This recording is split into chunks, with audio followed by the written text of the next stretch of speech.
आओ कहानी बुनते हैं। प्यारे दोस्तों, आज मैं आपको सुनाऊंगी एक दर्जी और हाथी की कहानी। एक दफ़ा का जिक्र है कि एक दर्जी अपनी दुकान पर बैठकर कपड़े सिया करता था और वहाँ पर एक हाथी का गुज़र हुआ।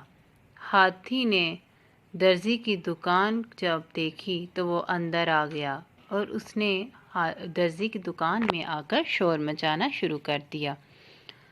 दर्जी ने हाथी को चुप करवाने के लिए उसकी सूंड में रोटी का टुकड़ा थमा दिया। हाथी का बच्चा खुशी खुशी रोटी का टुकड़ा लिए दर्जी की दुकान से चला गया। फिर उसका मामूल बन गया।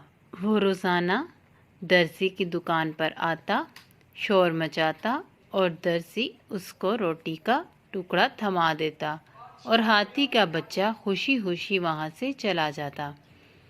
एक दिन हाथी आया, लेकिन दर्जी ने उसको रोटी की बजाय सुई चुभा दी।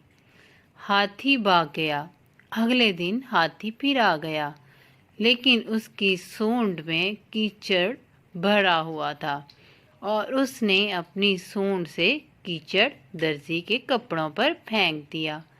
दर्जी के सारे कपड़े खराब हो गए। दर्जी सर पकड़कर रोने लगा।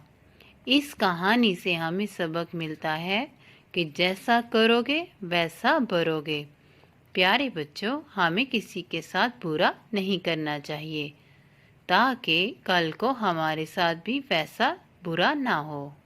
अगर आपको ये कहानी पसंद आई है और आप ऐसी और कहानियाँ सुनना चाहते हैं तो हमारे चैनल को सब्सक्राइब करें।